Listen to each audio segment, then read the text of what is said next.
They are watching us. They are admitting they're watching us. All of us officially have scores around how likely we are to be a potential threat. Wells Fargo just fabricated a detail in an investigation. Now, if that doesn't sound like a big deal to you, it's because you don't know how jury selection works. Today in Minneapolis, Minnesota, a group of activists led by Don Lemon stormed a Baptist church by the name of Cities Church. No, touch me. Touch me again and see what happens. Listen up, everybody. The White House is protecting pedophiles. So Trump finally released the names of the people that are on the Board of Peace. Thanks, Governor Tim Walz, for not standing in the way of spreading Satanism in the state capitol building. Satan has a special place for you.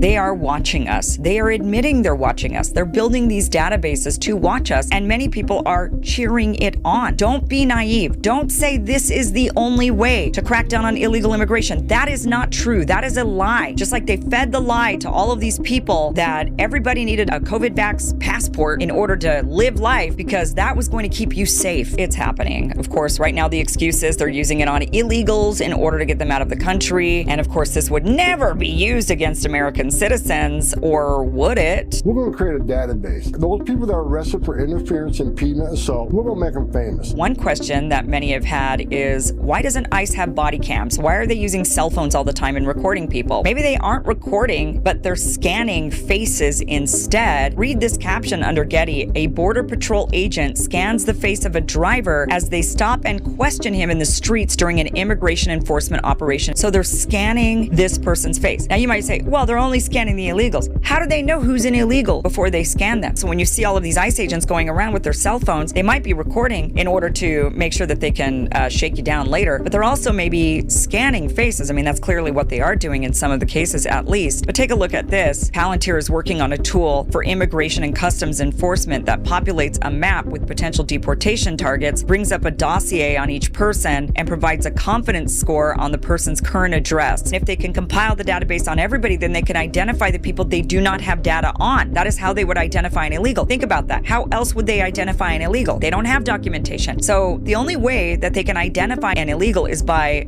identifying the rest of us. And that's exactly what has gone on. Trump taps Palantir to compile data on Americans. The push has put a key Palantir product called Boundary into at least 4 federal agencies, including, the Department of Homeland Security. And wait a minute, what? Health and Human Services Department? How did deportations happen prior to this? Because they did. So we don't need this. We can do things another way. We don't need to spy on every American, and worse off, develop the very databases that will be used against us by a different administration, because Trump will not be president forever. Or maybe he will be. Anyone who thinks this is a great idea just simply doesn't care about having any freedom at all. It's as if the entire country has completely forgotten that every time the government has some form of control that's supposed to be temporary, it never stays temporary. And every time they have some new tool for control, they just strengthen it. It gets bigger and bigger and bigger. Just like the IRS was initially just supposed to take a small amount of taxes from a small portion of the country. And now they have their hands in everybody's pocket. These people are supposed to be our elected representatives. They're supposed to be representing us and what we want done. At what point does it become obvious to everyone that they are not doing that? That they are only representing themselves and their elitist buddies? How much more of this stuff do we have to hear about before people wake up and realize they are trying to control us? How much more information like this has to come out and be made public before the people wake up? The entire country is asleep at the wheel. We are literally circling the drain in regards to maintaining our freedoms, and no one's paying attention. Everyone's just getting up and going about their day as if everything will eventually work itself out, because that game plan has worked out so successfully for all these other countries that are dealing with things that are absolutely coming our way.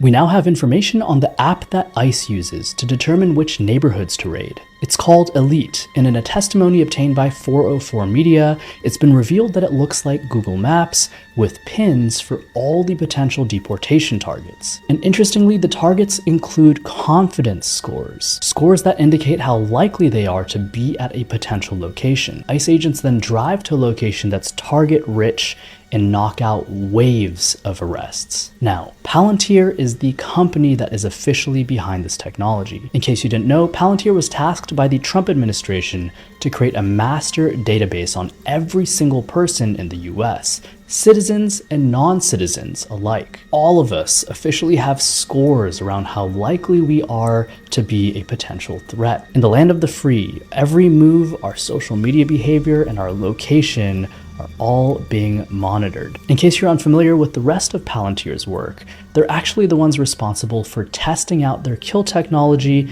and perfecting it on civilians in Palestine. Their main product is an AI platform designed to identify and eliminate potential future threats. That technology is now right here at home on the streets in the US. So not only do they have this platform that they're using to track and identify all people in the United States, but they have a system built into this platform that allows them to rate people on whatever metrics they choose. Right now, they're trying to use it to track down illegals. So they may be putting in metrics like unverified income, the purchase of specific products that they know statistically illegals buy more than U.S. citizens, or potentially tracking people who travel to a specific location more often than U.S. citizens would. And I'm sure they're also tracking to see whose phones are getting close to one another. If they have someone that they know already is an illegal, they'll just see who they're hanging out with because they're likely hanging out with people like them. So they've already got the system in place to create a social credit score. And they'll be able to track down people who are going against the agenda, people who are purchasing products that they don't approve of or are using too many carbon credits, people who are driving more miles than they approve of, and likewise people who are hanging out or hanging around other people that they already deem to be a threat. And if you can't see yet that there is a massive attack on Christianity in this country, then you're walking around with your head in the sand. It won't be long they'll be tracking to see who's going to church on Sunday, because Christians are not going to be so quick to buy into their demonic agenda. I fully believe that that's going to be one of the first groups that come under attack from our federal government. The Bible itself tells us to expect to be persecuted. But again, no one's paying attention. All of these systems are being built and we're just being lied to about what their intended purpose is. Don't think for a second that they're not going to just flip the script one day and start using it to control U.S. citizens. Even if the current administration, which I have very little faith in, even if they don't want to use it for that purpose, there will eventually be another administration in there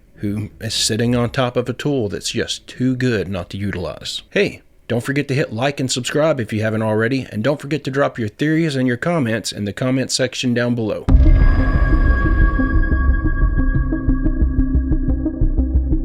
Wells Fargo has just been caught trying to scam a woman out of $1,470. She ordered a debit card in the mail to replace her old one, but it never reached her. Instead, it was activated by an unknown party who used it to charge her for $1,470 for computer repair. She opened a dispute as unauthorized, and then Wells Fargo looked into it for about a week, finally coming back with a dispute decision that she was the one who made that transaction and that the business had confirmed her details and the transaction amount. So she decided to do some investigative work herself. She called the computer repair business and asked them, did this transaction ever occur? They confirmed that not only had the transaction never occurred, but Wells Fargo never even called them in the first place. And you know how I know that? Because I was the computer repair business in question. So I decided to make a video letting people know that Wells Fargo just fabricated a detail in an investigation, that they said that she was the one who made this transaction and that I supposedly confirmed the details. They're just trying to take her money. They're trying to find the dispute not in her favor so that they don't have to give her her $1,400 back that they lost because they have some kind of inside job going on where they're losing debit cards, they're getting charged, and they can't recover the funds. So they're trying to hold random people accountable. And if you need proof, just refer back to this video. How easy would it be since whenever you have one of these investigations, they never show you the evidence of how they came to their conclusion. But how easy would it be for them to just start draining people's checking account and making the claim that there was some funny business? And then whenever you call the bank to try to launch an investigation, they just lie to you and don't even investigate anything because they know what they're doing, and they just tell you that they found evidence that's stacked against you. This woman needs to sue the snot out of Wells Fargo. This needs to make headlines big enough that other people start questioning all of the investigations that they've had Wells Fargo do on their behalf. I can only hope that this turns into a much broader investigation, and that if they're doing this on the regular, which I have no reason to believe that they wouldn't be. If they'll lie to one person, they'll lie to others. But they need to update the laws and require these banks to show the actual hard evidence from these so-called investigations. We're told to trust these banks, but then when something like this happens, we have no means to protect ourselves.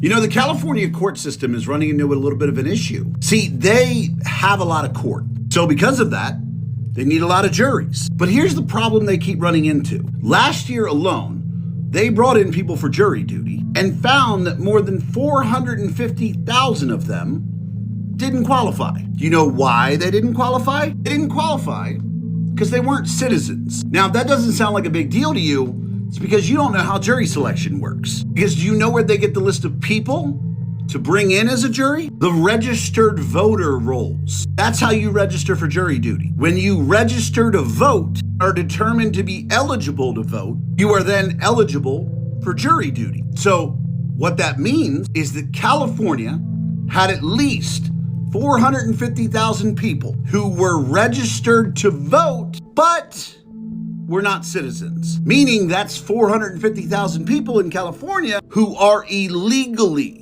registered to vote. And think about the small percentage of people who don't actually get called up for jury duty. I've been called for jury duty twice in my entire life, once in the state of Tennessee, once in the state of Kentucky. I'm actually on a 6-month callback list right now for jury duty that's supposed to end in February. So far, every date that they've had me call in, the court case has been canceled. But all California is going to do to try to correct this issue, which shouldn't be taking place in the first place, they're probably just going to pass some law making it legal for illegals to go sit on juries. And that would probably be in their benefit, because they want to start arresting people and charging them for hate crimes. And then their definition of a hate crime is going to be anyone who's against illegal immigration. And then they'll just stack an entire jury in there full of people who are illegal immigrants and have them rule against the person. It's so obvious that's the direction that they're going to try to go in. California state government will do anything they can to oppose federal law. They'll do anything they can to oppose the Constitution. I don't see how a state like California can even get away with some of the laws that they're passing. How do they get away with even half the stuff that they're doing to their citizens and not have any federal complications from it? That just tells me that the federal government is okay with it. They're just waiting to see what California can get away with,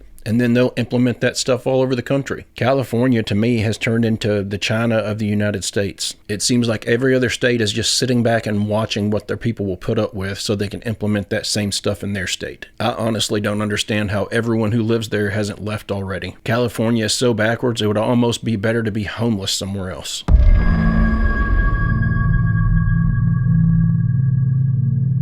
Today in Minneapolis, Minnesota, a group of activists led by Don Lemon stormed a Baptist church by the name of Cadiz Church during their worship time. They were screaming and chanting, disrupting the singing and the preaching because they suspected an ICE officer may attend the church. This is a violation of what is known as the FACE Act, and not only do we condemn this act, but tonight, I want to demand that the Department of Justice investigate what took place in Minneapolis, apprehend those who broke the law, and arrest them accordingly. Where are you? Where are you? Where are you? We must protect religious liberty in this country. As people meet to worship God, they have been given legally the right to enter, to worship, and to leave their place of worship. The Lord Jesus said, "In the world you will have tribulation, but be of good cheer, I have overcome the world." I have preached for many years that there will come a time when we'll find out who are Christians by label and by convenience, and who are Christians by conviction. And certainly we're entering those days now. I believe we should pray for this congregation, and we should be vigilant as Christians to exercise our freedom, to worship our Savior, and to stand unashamed for the gospel of Jesus Christ. And I might add as a subnote that we welcome all branches of law enforcement to Lancaster Baptist Church. All these comfortable white people who are living lavish, comfortable lives while children are dragged into concentration camps. You're living real life, nice lives with your lattes, doing absolutely nothing for your Latino and Somali brothers and sisters. You come here to a man wearing a suit. Is a preacher? Did Jesus wear a suit? Did Jesus profit off the words? No! Jesus would dine with immigrants. You do not touch me. Touch me again and see what happens. Hey, you can't. You are a fake Christian. Why are you not standing with your Somali and Latino communities? Why do I not see you out at Whipple every day protesting this attack on humanity? Where are you? You're sinners. You're pretending to be Christians. But we know you live an easy life, don't you? A very easy life while people are starving. Shame. Out now. Out now. Living real comfortable while the people starve. Living real comfortable while children are dragged into concentration camps. You're all living real comfortable, aren't you? Shame on you. Do something. Stand with the Somalis. Stand with the Latinos. Quit ignoring this injustice. How do these people not see the hypocrisy that they exhibit? And how in the world do they expect that anyone is going to come over to their side or come over to their way of looking at things when they're yelling in their face, when they're accusing these people of being a horrible individual, when they honestly don't know if half of that congregation was out protesting with them the week before? Hopefully there wasn't anyone out in that congregation the week before protesting with this group, but they don't know if they were or not. And why should we be standing with the Somalis when they're literally draining our tax dollars out of our country through fraud? I just find it absolutely mind-blowingly hilarious that these people will scream in the face of others claiming to be the better person, and they don't even attempt to do any kind of due diligence to find out what the truth is about anything they're screaming over. But the most shocking part of this event to me is that we've reached a point in this country where Christianity is looked down on so much that protesters think it is appropriate and okay to go into a church service in the middle of a sermon and start screaming at people. And these are the people who are out there protesting in the streets every day with signs, professionally made signs, because let's be honest, a lot of these people are being paid. Most of these protests are being organized. They're all funded, but they'll be out there protesting on a Friday afternoon, holding up a sign and screaming about protecting freedom of religion. And then on Sunday morning, they'll go in and interrupt someone's religion because this specific religion doesn't matter to them. I completely understand how stuff like this has happened, but I still cannot wrap my head around how people are so ideologically driven with no information in their head.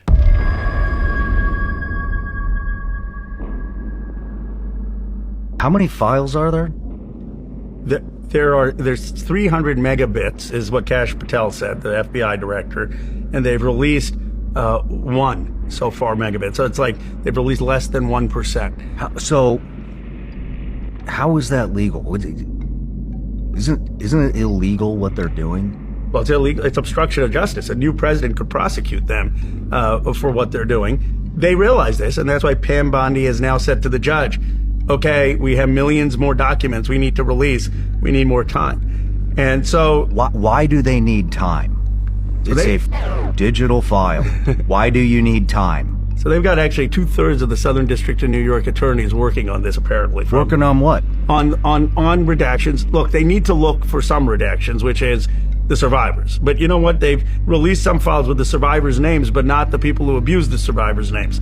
So they're claiming that they've got to get the survivors' names out. Fine. They are legitimately, proactively protecting pedophiles. They are protecting by redacting the abusers' names. The White House, listen up everybody, the White House is protecting pedophiles. You hear that? They're protecting pedophiles. That's what they're doing. And they're doing it Because these people are rich? Because they were donors? Because they're powerful politicians? Look, I don't want to stoke baseless allegations, but it's clear to me that there's been some connections to foreign governments. Which foreign governments?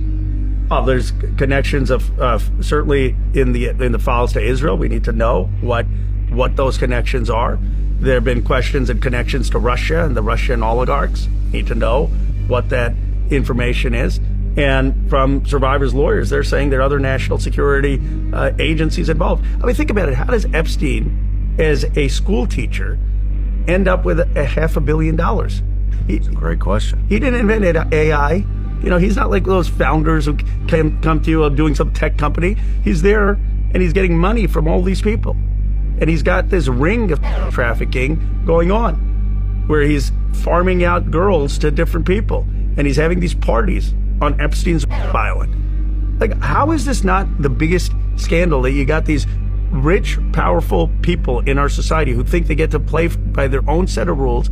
You know what upsets me, what pisses me off is people like you go and take all this risk with your life in Iraq, in Afghanistan.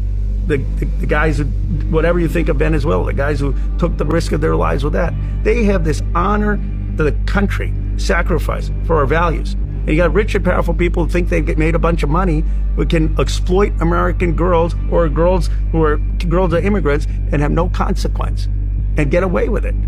It's un-American. It's the most un-American, selfish thing that totally degrades the service of people who do things, honorable things like wear the military uniform and serve the nation. And that's why I want to stick it to them. This whole Epstein class needs to go. And to me, this is the biggest issue in American politics. I mean, I'm biased because it's something I've devoted a lot of my life to. But if we're going to allow rich and powerful people to do whatever they want in this country, and what's more elite impunity than abusing a young girl, if you're going to allow that, then you don't have a country. You don't have values. You don't have a democracy. I didn't hear a single thing in that I don't 100% agree with. And the longer this goes on, the less good graces I'm willing to give to our president in regards to any good that he's doing. Even all the good that he's doing seems to have ulterior motives attached to it, and in the end, we're probably going to find out it wasn't that great. We all got scammed.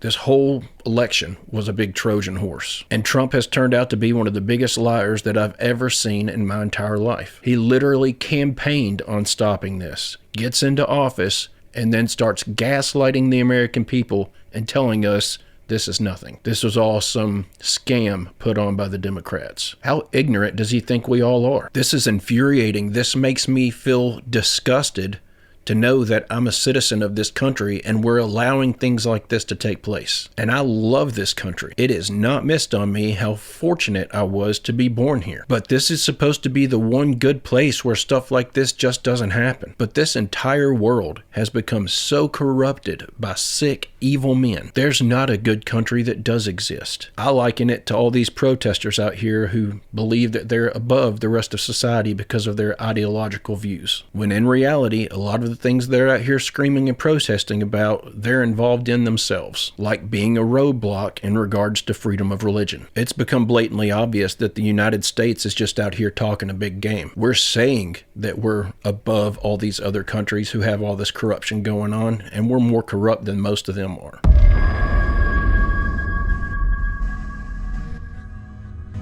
So in case you guys were sleeping and you haven't heard it, the U.S. Mint just repriced the value of the silver dollar. Check this out. The United States Mint, the sovereign entity responsible for the nation's coinage, quietly updated their internal pricing. And the number they published is not just a price increase, it is a confession. We have confirmed reports that the U.S. Mint has repriced the proof American Silver Eagle to $173. They have repriced the uncirculated bullion version to $169. Let that sink in for a moment. The spot price on your screen is $90. The government price is $173. That is a premium of nearly 100%. This is the sovereign leak. It is the moment where the entity that prints the currency admits that the currency is broken. Now, the skeptics will say, but the mint is closed. Sales are suspended. This price doesn't matter. I'm here to tell you that it matters more than anything else in the market right now. Why would a government agency, which is currently refusing to sell coins because of a pricing backlog, go into their system and nearly double the price tag? They are doing it because they are front-running the reality. They know that when they finally reopen the sales window, whether that is next week or next month, they cannot sell silver at $90. If they did, they would be looted. They would be selling a strategic asset for pennies on the dollar. By setting the price at $173, the U.S. Mint is signaling where they believe the clearing price actually is. They are telling you that the paper price of $90 is a fiction. It is a derivative illusion that has no bearing on the cost of physical replacement. This creates a two-tiered reality. In Tier 1, you have the paper traders on Wall Street, swapping digital contracts back and forth, pretending that silver is worth $90. In Tier 2, you have the physical owners, the mint, the dealers, the industrial buyers, who know that if you actually want to touch the metal, you have to pay double.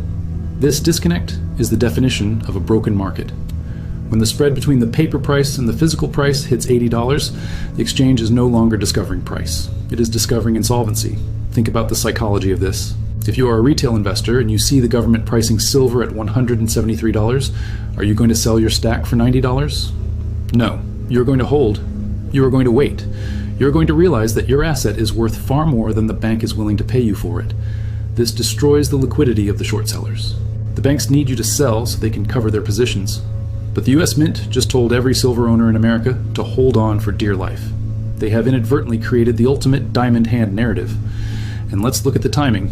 This repricing happened on a Friday afternoon, right after a massive attempt to smash the paper price failed. The banks tried to drive us silver down to $86. They failed. The market closed the week above $90, the first weekly close above $90 in history. And in response, the Mint raised their price to $173. This is a war between the deflationary forces of the paper market and the inflationary reality of the physical world. The paper market wants lower prices to protect the dollar. The physical market demands higher prices to justify production. The U.S. Mint has chosen a side. By pricing at $173, they have aligned themselves with the inflation trade. They are admitting that the purchasing power of the dollar has collapsed, to the point where a 1-ounce coin costs nearly 200 units of currency. This is what a currency crisis looks like in real time. It isn't a sudden crash to zero. It is a series of repricings where the cost of real assets jumps overnight to reflect the debasement of the money. We are living through the great repricing. The screen says $90. The Mint says $173. Which price is real? The price where you can buy a digital contract that might be settled in cash? Or the price where you can buy a physical coin that you can hold in your hand?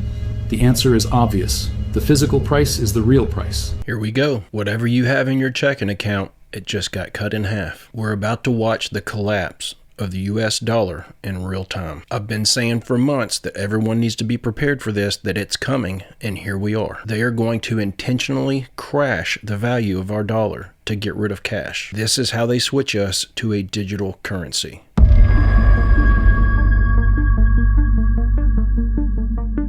So Trump finally released the names of the people that are on the Board of Peace. First off, we have Tony Blair, who is the former UK Prime Minister. And we have Marco Rubio, which is the US Secretary of State. We have Steve Witkoff, who is the US Special Envoy to the Middle East. Of course, Jared Kushner, who is Trump's son-in-law.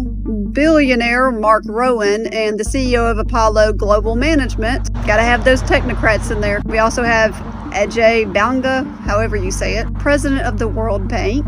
He's advised a number of senior U.S. politicians, including Barack Obama. But this one is strange. Robert Gabriel. He's the U.S. National Security Advisor. And I can't find one pic of this man. No pictures. So that's suspicious. I wonder when he will be revealed. And then this creepy one named Nikolay Mladenov or whatever, a Bulgarian politician and former UN Middle East envoy. Now, what I really want to talk to y'all about is what Trump said. As chairman of the Board of Peace, I am backing a newly appointed Palestinian technocratic government. Now, I made a video about this last week because nobody has recently talked about this. A technocracy is the government or control of society or industry by an elite of technical experts. This guy right here is Joshua Haldeman, and he is the grandfather of Elon Musk. He created Technocracy Inc. and believed in this thing called the Technate of America. In 1943, Haldeman joined the Social Credit Party of Canada. He believed North America should be ran by technocrats and that we should have Greenland, Canada, the United States, Mexico, and Venezuela, which is exactly what Donald Trump is doing, or trying to do. And with this system, they wanted to give everyone a energy distribution card. There would be some kind of universal basic income, and everyone would be given an energy allotment amount. And you could not go over that. And it would be attached to this card. Computers weren't big back then, but with the computers, this would be perfect. So now they're literally talking about doing it in Palestine. And if they're bringing this to Palestine, how long do you think it'll be until they bring it to the United States? Don't forget what this person said the other day. Davos, we know there's the big housing speech. What else can we anticipate? There's also going to be some look at the new world order that President Trump is creating. And, not to mention on the 21st of January, Donald Trump will be given the keynote at Davos at the World Economic Forum about what? This new world order. But yes, some of y'all will cheer this on like it's a good thing, even though Christians with discernment know what's coming. This has been a major weekend of incredibly upsetting news. I feel honestly like this is one of the worst videos I've ever put together. It's just one bad thing after another. We're literally staring down the end of our country as we know it. We've already seen at the beginning of the video that they have all the systems in place to pull off what they're planning on doing. We've already seen over and over again that we can't trust anyone in our government, federal or state, no matter how excited you were, no matter how much hope you had when you went to the ballot box and cast your vote for them. The past 10 years of politics in this country has been nothing but lies and gaslighting. They've been so successful at pitting the American people against each other and putting us in these divisive classes of pro this and anti that and so on and so forth that no one can come together to rise up against what they're clearly planning to do to us. And even still, people are not waking up to it. And I hate to say that I have no hope, but we all know, based on scripture, what direction this world is going to go in. I can't help but to see it as we're at the beginning stages of it. We are there. We just fell off the top of the waterfall. We're barreling toward the bottom, and there's no stopping it. There's no way to pump the brakes. The only option we really have at this point is to grit our teeth and bear it. At least this life goes by in the blink of an eye, and we won't be trapped here forever.